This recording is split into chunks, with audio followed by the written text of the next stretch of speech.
โอเคสวัสดีทุกคนคือเมื่อวานนี้เราก็ไปตลาดเนาะเดี๋ยวเราจะเฮ็ดให้เบิ่งว่าการไปตลาดมันจะเป็นยังไงเดี๋ยวเรามีคลิปให้เบิ่งเนาะแล้วติดตามนำกันคือคลิปนี้ก็อยากมาบอกว่าคนทางบ้านเนาะใครที่ว่าอยากมาเฮ็ดเวียกอยู่เกาหลีบ่ฮู้ว่าสิเริ่มต้นจั่งใดก็สามารถทักถามได้เนาะเราจะตอบให้เท่าที่เราฮู้เนาะว่ามันมีอิหยังใดขั้นตอนต้องเฮ็ดอิหยังใดเราไปเบิ่งเลยขั้นตอนว่าเราไปตลาดตอนนี้นะมันจะเป็นจังได นี่มันห้องเช่าที่เราอยู่เนาะ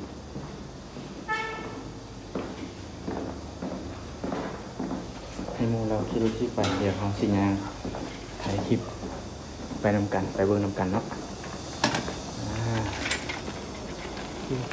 เลย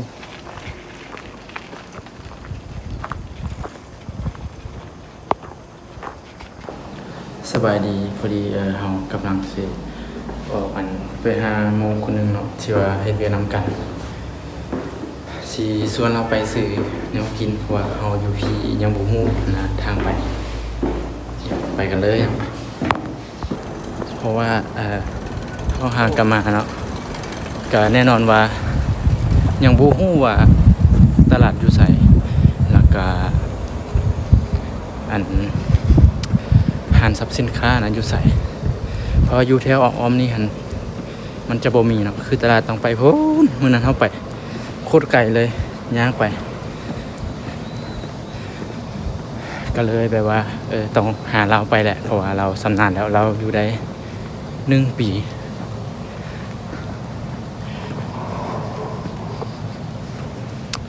นี่เนาะบ้านเขาเนาะโอเคทุกคนตอนนี้เราก็ฮอดบอนที่หมู่เฮ็ดเวียกนำกันอยู่เนาะเราพักอยู่ที่นี่เดียวสิให้ตึกที่เราอยู่ให้เบิ่งเนาะสิให้เบิ่งว่าตึกเราอยู่เป็นจังไดนี่เนาะนี่ก็จะเป็นตึกเราอยู่นะนี่เราลงมาแล้วยายสวัสดีเดี๋ยวระวังรถนะไอผู้นี้เราเป็นคนกัมพูชาเนาะแต่ว่าเราเว้าภาษาไทยได้เนาะเก่งอีหลีโอเคไปกันเป็นไงพี่สบายดีไหมเดี๋ยวขอสัมภาษณ์หน่อยสิใช่โอเคพี่ช่วยแนะนำตัวเองหน่อยสิสวัสดีครับผมชื่อตุลานะครับผมครับทำงานที่เดียวกันใช่ไหมครับใช่ทำงานที่เดียวกันครับโอเคเดี๋ยววันนี้เราจะไปที่ตลาดนะครับผมไปซุปเปอร์มาร์เก็ตเดี๋ยวไปดูกันคือ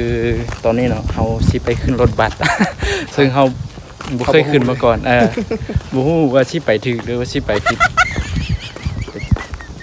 แต่ก็ลองเบิ่งเฮาบ่ลองเฮาก็บ่ฮู้ว่ามันเป็นจังไดเนาะ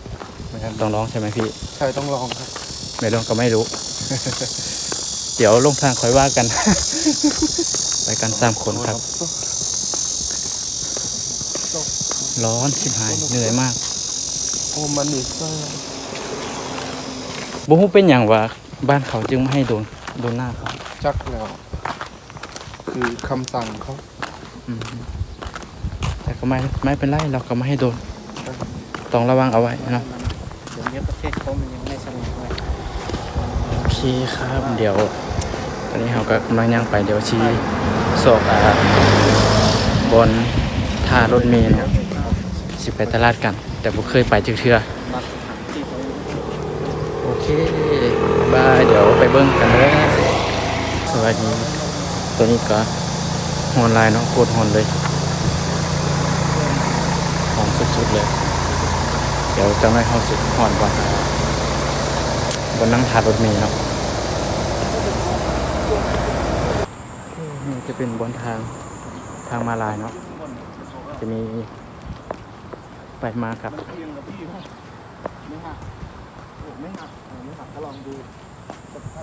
ตอนนี้เราก็จะไปอีกผู้นึงรู้ว่าเราสิไปนำบ่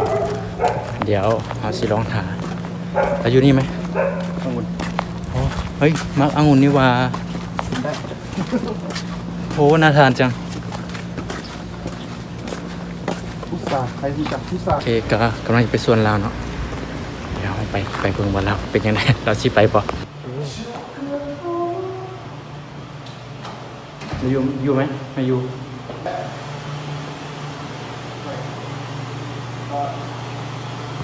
คือเราบอกไปเนาะเรายังบอาบน้ำซะคิดว่าเป็นยังเดี๋ยวพวกเขา3 คนไป จำเบอร์รถ 399ครับ990 399กับ990 แม่น ทะเบียนรถใช่ไหม ทะเบียนรถ อ๋อ ทะเบียนหน้ารถ ai nguyên đi sớm บ่ đây các bạn đi ra nó เอาไป ก็ยังมาโดนเติบแล้วเนาะยังบ่ฮอดบงถ่ารถเถื่อนเหงื่อแตกแล้ว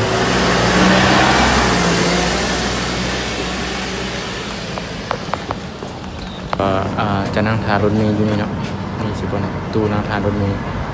เดี๋ยววงว่ารถเมล์จะมาทางใดทางนั้นหรือว่าทางนี้เนาะเดี๋ยวนั่งถ่านำกันที่นี่ก็จะเป็นรถประจำทางเนาะแต่ยังว่าเด็กนี้ก็จะไปซื้อแล้วก็กลับมาคือเก่าจุดเก่าเนาะนี่ตอนนี้ก็รถไปได้แล้วทุกคนเดี๋ยวเอาซีฮอตไปทางอะไรเดี๋ยวท่าเบิ่งว่าไปทางมันจะเป็นยังไงเนาะ ลุ้นนะ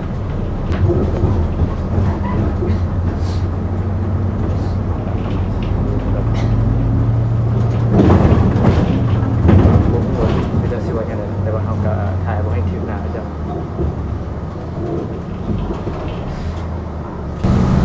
คนหนึ่งที่อุบล อ๋อ เสียคำกับแสงโอ้สวนนั่งรถ4ต่อ โอ้ไกลมาก กว่าจะถึง สวน เขาไปหาแฟนมา เขามีแฟน แฟนก็เพิ่งขึ้น อ๋อ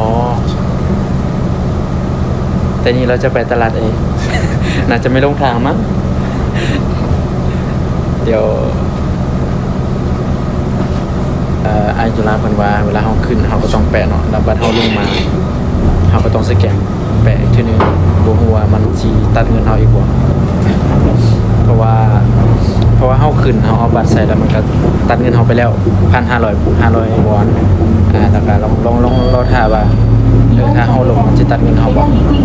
เขาก็อยู่เนาะ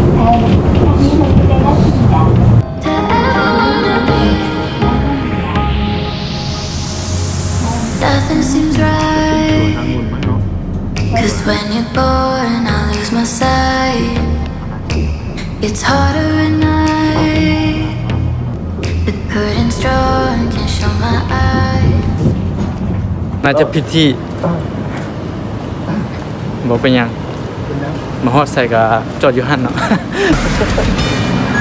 ตอนนี้เขาน่าจะบ่ฮอดบนตลาด พวกตลาด เพราะว่า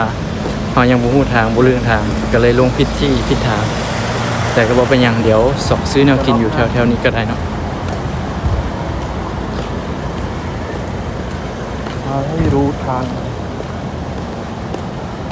เพราะว่ามันก็ซับซ้อนคือกันเส้นทางหลาย แม่น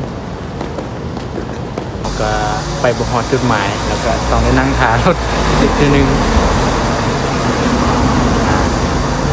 ซึ่งในหลักการของเขายังบ่ฮู้ว่าขี่รถมันต้องลงจังได๋เดี๋ยวเฮาสิพาให้เบิ่งเลย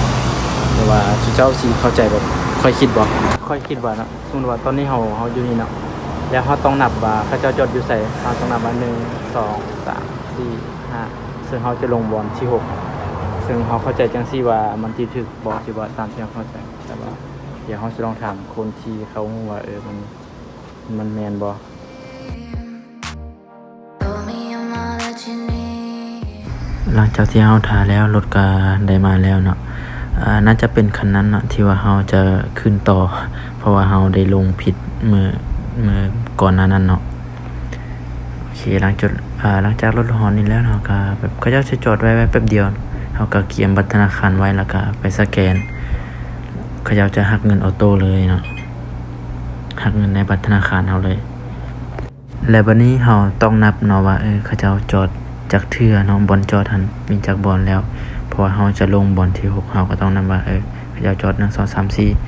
5แล้วก็6เราก็ลงบอลนั้นเลยเนาะลงทันทีเลยจอดรถนี้เนาะ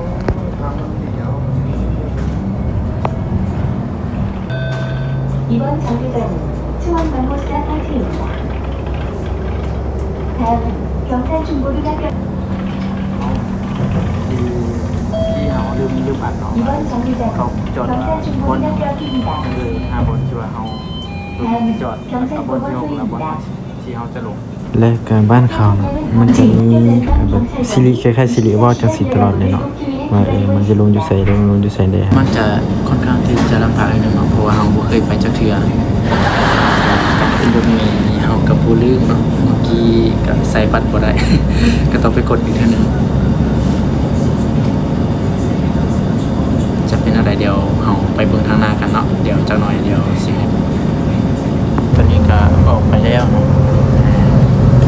ออกไปเป็นที่มอยแล้วเฮายังถ้าเบิ่งฝ่ายรถเมล์ดีกว่ามันสิมีอีกจักอันอันนี้ที่2ละ1 2อันนี้2บนหนังยังอีก3บนรถนี้จอดเดี๋ยวเฮาสิไปลงบนที่3กันเนาะโอเคไปเลย ต่อไปเราจะไม่ลงทาง ต่อไปเราจะได้จือ จะไปลงทางแล้วนี่เป็นสนามกีฬานี่จะเป็นสถานที่นั่งเล่นสวนสาธารณะอยู่ถนนโคตรงามเลยและนี่เรามาเห็นสวนสาธารณะเนาะคือตัวนี้หันทางในมันจะงามอีหลีแบบมีบ่อนออกกำลังกายย่างลิ้นเนาะงามแฮงเฮาว่ามื้อหน้าต้องไปย่างลิ้นอยู่นี่แหละมันก็บ่ไกลหลายเนาะโอเคตอนนี้เฮาก็มาฮอดจุดหมายปลายทางของเฮาแล้วเนาะคือตลาดเดี๋ยวเฮาสิพาเลาะเบิ่งตลาดเขาเจ้าว่าเป็นจังไดไปเบิ่งกันเลยตลาดบ้านเขาเนาะมีชิ้นขาย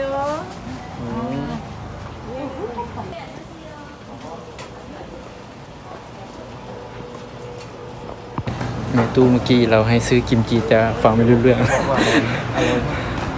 จริงเหรอ เดี๋ยวเราไปเบิ่งทางหน้าเนาะก็มาค่อนข้างจะแรงเนาะเพราะว่าตลาดเพิ่งใกล้สิปิดเปิดแล้วก็เลยบ่มีหยังให้เบิ่งเดี๋ยวสิลองไปเบิ่งทางหน้าว่ายังมีตลาดเปิดบ่มื้ออื่นของมาเบิ่งทางหน้าว่ามันสิมีอีหยังบ่น่าสนใจโอ้นี่ก็คือเป็นมะขามเทศที่เนาะมากๆสุดท้ายนี้เฮาก็มาฮอดห้องเนาะเพราะว่าสิถ่ายให้เบิ่งอยู่ตลาดแต่ว่าเพิ่นปิดแล้วเนาะบ่มีหยังให้ถ่ายก็เลยได้มาซ้ำนี้เนาะค่า 3,000 บอนอันนี้มัน 14,000 ส่วนตัวนี้มันอันนี้ก็ 3,800 ส่วนตัวนี้หันสุดคุ้มเลยโคตรหลายเลยราคาเพียง 5,500 บอนเท่านั้นเนาะและคลิปนี้ได้จบเพียงเท่านี้เนาะเป็นยังไงก็ฝากกดไลค์กด Subscribe กดติดตามให้ด้วยเด้อ